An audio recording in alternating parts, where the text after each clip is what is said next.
Jadi kalau ada yang bertanya tentang hakikat Tuhan, apa itu Tuhan, itu mustahil akal kita menjangkau. Tidak mungkin gitu kan, karena kita tidak tahu hakikat Tuhan itu seperti apa. Yang tahu itu ya Tuhan itu sendiri, gitu loh.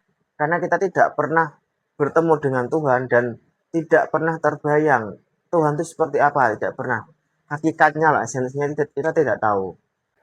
Bismillahirrahmanirrahim. Assalamualaikum warahmatullahi wabarakatuh. Halo seluruh semua, kembali lagi bersama saya. Kali ini di buku hal-hal yang membingungkan seputar Tuhan, halaman 54 bagi yang punya bukunya. Judulnya adalah mungkinkah kita mendefinisikan Tuhan? Definisi adalah susunan makna yang kita sertakan untuk menjelaskan hakikat sesuatu. Kalau ada pertanyaan apa itu manusia, maka pertanyaan itu adalah pertanyaan yang hendak meminta penjelasan tentang hakikat manusia. Boleh jadi pertanyaan serupa kita ajukan dalam soal ketuhanan. Apa itu Tuhan? Sebelum menjawab, harus ditegaskan bahwa pertanyaan ini berbeda dengan pertanyaan siapa itu Tuhan. Dalam perspektif ilmu logika, pertanyaan yang menggunakan kata apa, ma, atau what adalah pertanyaan yang bertujuan untuk menyingkap esensi atau hakikat sesuatu.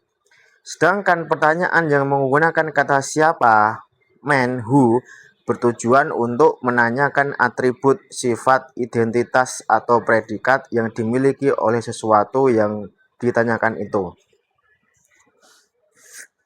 Sebagai contoh sederhana, misalnya saya bertanya, apa itu Nisa Sabian?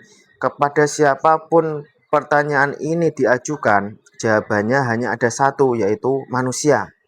Nisa Sabian adalah seorang manusia. Titik. Kata manusia itu sudah menjelaskan esensi utuh dari seorang Sabian. Tapi ketika saya bertanya, siapa itu Nisa Sabian? Jawabannya tentu bisa beragam, tergantung sejauh mana pengenalan orang yang hendak menjawab pertanyaan itu terhadap Nisa Sabian. Nisa Sabian adalah seorang penyanyi dengan suara aduhai, mempesona, yang mampu menyihir hati dan telinga. Nisa Sabian adalah artis muda yang imut dan disukai oleh banyak pria. Nisa Sabian adalah seorang muslimah yang terhormat dan taat beragama. Nisa Sabian adalah gadis mungil yang layak dijadikan sebagai pasangan hidup bagi pria manapun saja. Itu semua adalah jawaban-jawaban yang bisa kita kemukakan ketika pertanyaan yang diajukan menggunakan kata siapa. Artinya, yang kita sertakan di sana adalah sifat, bukan hakikat. Nah, begitu juga halnya ketika kita ingin bertanya tentang Tuhan. Kita perlu luruskan terlebih dahulu pertanyaan yang hendak kita ajukan. Apakah pertanyaan tersebut bertujuan untuk menerawang hakikat atau hanya menanyakan sifat? Sebenarnya boleh tidak kita bertanya tentang Tuhan? Tentu saja boleh. Tapi masalahnya, bisakah kita menyingkap esensi dan hakikat Tuhan? Inilah pertanyaan penting yang harus segera kita jawab. Kalau Anda menjawab iya dan Anda mengajukan suatu definisi tertentu, itu artinya esensi Tuhan tersandra dalam definisi yang Anda sebutkan. Dengan kata lain, dengan adanya pendefinisian itu, Tuhan menjadi terbatas. Dan kalau sesuatu yang kita anggap sebagai Tuhan itu terbatas, maka gugurlah sudah aspek ketuhanannya. Di sisi lain, Tuhan itu tak diciptakan. Bahkan yang ada justru dialah yang menjadi sumber segala ciptaan. Karena kalau dia diciptakan, ya jelas namanya bukan Tuhan lagi. Sementara definisi yang kita kemukakan, apapun bunyinya itu adalah kreasi nalar yang selain diciptakan juga syarat dengan keterbatasan.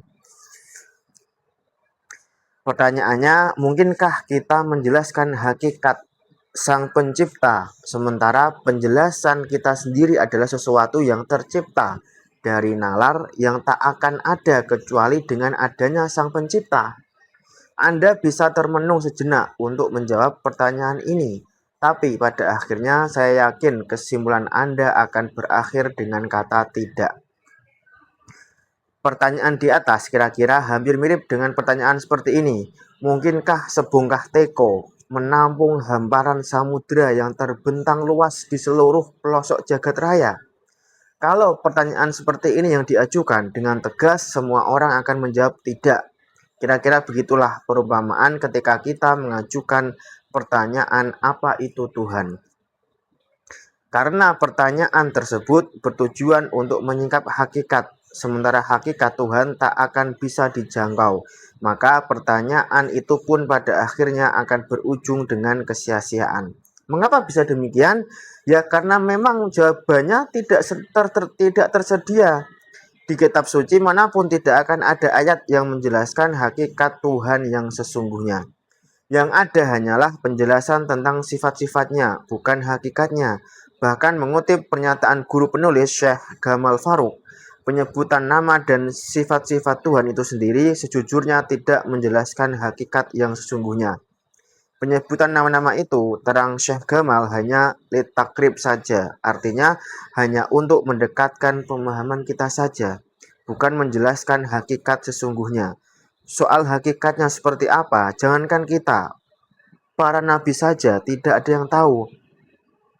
Karena itu, pertanyaan yang bertujuan untuk mendefinisikan Tuhan akan berujung dengan jawaban yang memuaskan. Pertanyaan yang lebih relevan untuk diajukan sebenarnya bukan apa itu Tuhan, melainkan siapa itu Tuhan. Jika pertanyaan ini yang diajukan, akal kita juga masih lumpuh untuk menjawab.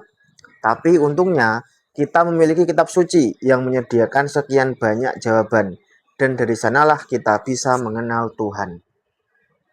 Jadi Tuhan itu bisa dikenal, bisa diketahui sifat-sifatnya, dan karena itu kita pun diperintahkan untuk menyembahnya. Tapi dia tidak bisa dan tak akan pernah bisa diketahui hakikatnya, hatta oleh para nabi sekalipun. Karena itu kita tidak akan pernah mampu untuk mendefinisikannya. Itu sebabnya kalau kita merujuk pada Al-Quran, ada satu narasi menarik yang penting untuk dikemukakan dalam konteks ini, yaitu narasi yang merekam dialog antara Fir'aun dan Nabi Musa alaihissalam.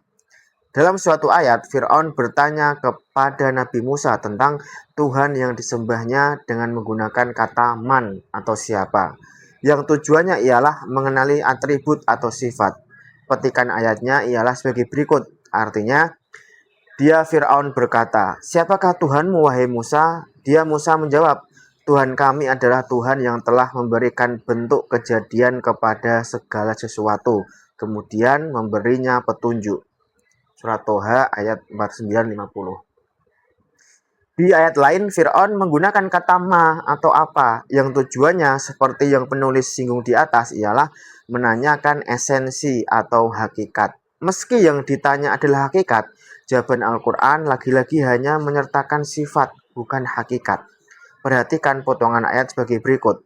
Fir'aun bertanya, "Apa Tuhan seluruh alam itu?" Dia Musa menjawab, "Tuhan pencipta langit dan bumi, dan apa yang ada di antara keduanya ialah Tuhanmu, jika kamu mempercayainya."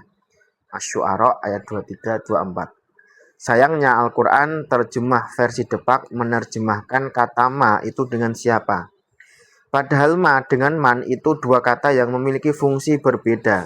Tapi yang jelas, baik menggunakan ma ataupun man, jawaban yang dikemukakan Al-Quran sama saja, yaitu berbicara tentang sifat, bukan hakikat. Karena hakikat Tuhan tak bisa akan terjangkau. Manakala hakikat itu dijelaskan, maka cukuplah itu menjadi bukti akan keterbatasan Tuhan. Dan itu mustahil. Apapun definisi yang kita kemukakan, definisi kita itu adalah syai' atau sesuatu. Sementara Tuhan, seperti yang ditegaskan dalam Al-Quran, laisa kamitslihi syai'un, tidak diserupai oleh sesuatu. Pada akhirnya tak ada yang bisa mengetahui hakikat Tuhan kecuali Tuhan itu sendiri. La ya'lamuha illallah. Manusia hanya bisa mengenal melalui wahyu yang diturunkannya. Sementara hakikatnya sendiri hanya Dia yang tahu.